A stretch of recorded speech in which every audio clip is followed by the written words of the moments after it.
عليما إن الله وملائكته يصلون على النبي يا أيها الذين آمنوا صلوا عليه وسلموا تسليما الصلاة والسلام عليك يا رسول الله وعلى آلك وأصحابك يا حبيب الله الصلاة والسلام عليك يا نبي الله وعلى آلك وأصحابك يا نور الله رب اشرح لي صدري ويسر لي أمري واحلل عقدة من لساني يفقهوا قولي اللهم رب زدني علم. محترم اور پیارے اسلامی بھائیوں، عقیدہ ختم نبوت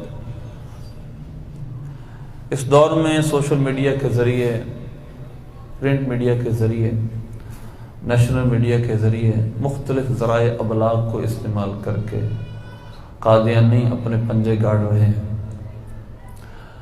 اور ہماری معلومات کی کمی کی وجہ سے بہت سارے لوگ ان کے جال میں پھنس چکے ہیں، پھنستے جا رہے ہیں۔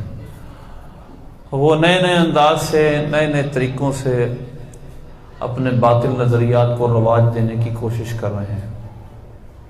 ہمیں سمجھنا چاہیے، ہمیں قبل از وقت تیاری کرنی چاہیے، ہمیں پتہ ہو کہ عقیدہ ختم نبوت کی تشریح کیا ہے اور قادیانی اس میں کس طرح ڈاکہ زنی کرتے ہیں۔ نبی پاک صلی اللہ علیہ وسلم آخری نبی ہیں، آپ کے بعد نہ کوئی ذلی نبی ہے، نہ کوئی بروزی نبی ہے۔ نبی پاک صلی اللہ علیہ وسلم کے بعد نہ کوئی رسول ہے، نہ نبی ہے۔ نئی نبوت، نئی رسالت کے ساتھ کوئی نبی نہیں آ سکتا، وہ کسی سینس میں ہو، کسی انداز میں کوئی بیان کر لے، اس کی کوئی تشریح اور کر لے۔ نبی اور رسول نئی نبوت کے ساتھ دنیا میں اب نہیں آ سکتے، ماں سوا عیسیٰ علیہ السلام کی نبوت گزر چکی ہے، وہ نئی نبی نہیں ہے، ان کو نبوت مل چکی، ان کی رسالت اللہ نے ان کو دے دی، تو انجیل ان کو عطا کر دی۔ تو نبوت کی عمارت اب مکمل ہو چکی ہے، کوئی نیا نبی اس عمارت میں نہیں داخل ہو سکتا۔ آیت ختم نبوت میں نے آپ کے سامنے پڑھی ہے۔ پہلے ہم اس آیت سے شروع کرتے ہیں، میری بات آپ نے بہت توجہ سے سننی ہے۔ سب سے اہم بات یہ ہے کہ آپ میری بات کو سمجھیں، یہ ہے کیا، یہ عقیدہ ختم نبوت کی اعتراضات کیا ہیں اور ہے کیا۔ ما کان محمد ابا احد من رجالکم، کہ محمد صلی اللہ علیہ وسلم تم میں سے کسی مرد کے باپ نہیں ہیں، بلکہ وہ رسول اللہ ہیں اور خاتم النبیین ہیں۔ اب یہ آیت کا میں آپ کو پس منظر پہلے سمجھاؤں کہ اس آیت کا شان نزول کیا ہے، پس منظر کیا ہے۔ حضرت زید بن حارثہ رضی اللہ تعالی عنہ حضور پاک صلی اللہ علیہ وسلم کے متبنہ تھے، یعنی منہ بولے بیٹھے تھے۔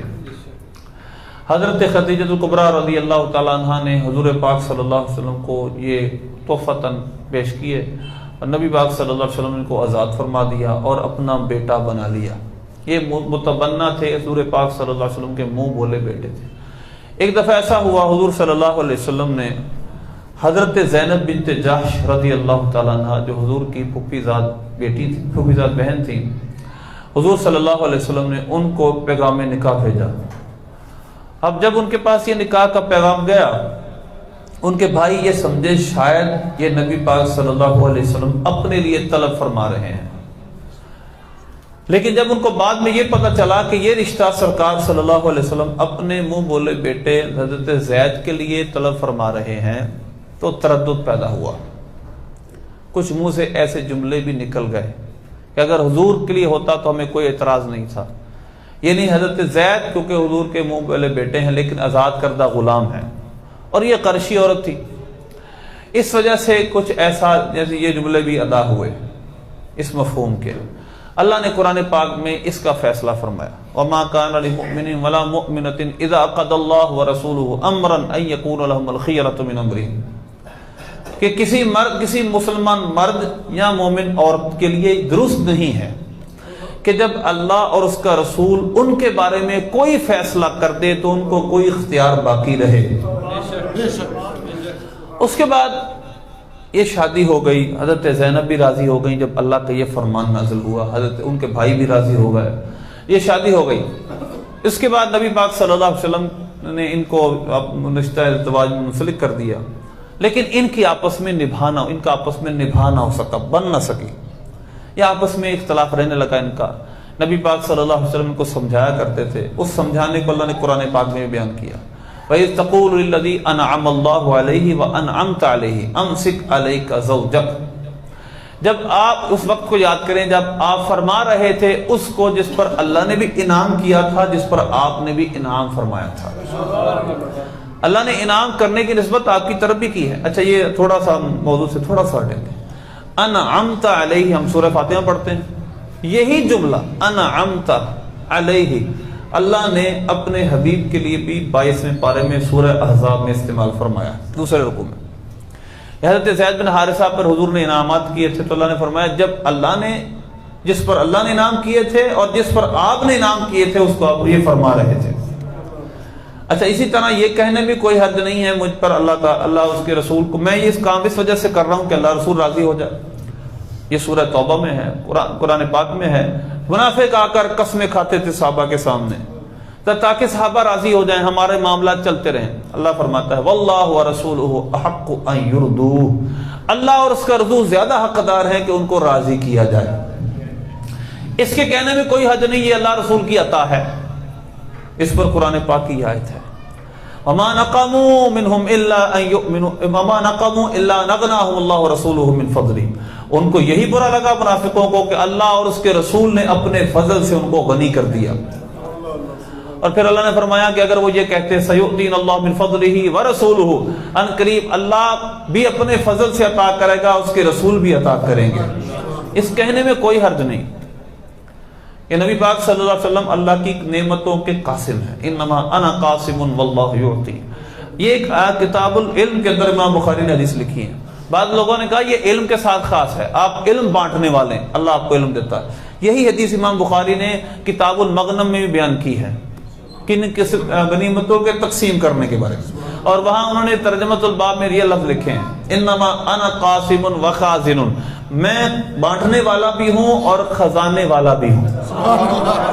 تو لہذا نبی پاک اب کیا مطلب صرف مال غنیمت بانٹنا؟ بخاری مسلم کی حدیث ہے، نبی پاک صلی اللہ علیہ وسلم شاہ فرماتے انی اوتیت مفاتیح خزائن الارض، مجھے زمین کے خزانوں کی چابیاں عطا کر دی گئی ہیں۔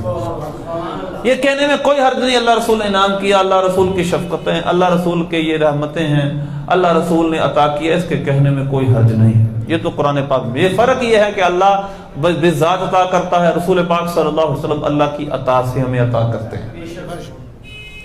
تو اللہ نبی پاک صلی اللہ علیہ وسلم اللہ آپ کے بارے میں ارشاد فرماتا ہے، جب آپ اس سے فرما رہے تھے جس پر اللہ نے بھی انعام کیا تھا، جس پر آپ نے بھی انعام کیا تھا، کیا فرما رہے تھے؟ امسک علیک زوجک، اپنی بیوی کو اپنے پاس روک کر رکھیں، وَتُخْفِي فِي نَفْسِكَ مَا اللَّهُ مُبْدِيهِ وَتَخْشَى النَّاسَ، اور اللہ اس کو ظاہر کرنے والا ہے جس کو آپ چھپا رہے تھے۔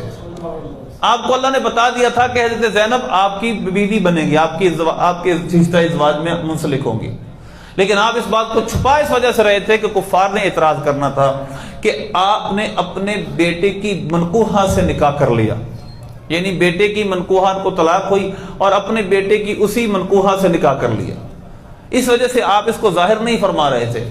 فلما قضى زید منها وطرا زوجناكها لكي لا يكون على المؤمنين حرج في ازواج ادعيائهم اذا قضوا منهن وطرا۔ پھر اللہ فرماتا ہے کیا ہوا جب حضرت زید کا معاملہ ان سے پورا ہو گیا۔ قرآن پاک میں صرف حضرت زید کا ذکر ہے صحابہ میں سے، حضرت مریم کا ذکر ہے عورتوں میں سے، اور صرف رمضان شریف کا ذکر ہے مہینوں میں سے۔ اس کے علاوہ کسی اور صحابی کا، حالانکہ بعض اس سے شان والے صحابہ موجود ہیں، لیکن یہ آپ کی خصوصیت ہے، یعنی ایک اضافی شان ہے ان کی۔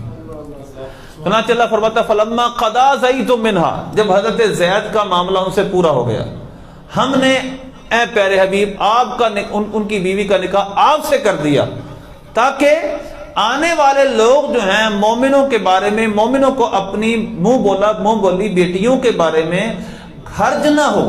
اگر وہ منہ بولے بیٹے اپنی بیویوں کو طلاق دے دیتے ہیں تو اس کا ستیلا باپ یوں سمجھ لیں کہ منہ بولا باپ اپنے اس بیٹے کی منکوحہ سے نکاح کر سکتا ہے، اس میں کوئی گناہ نہیں۔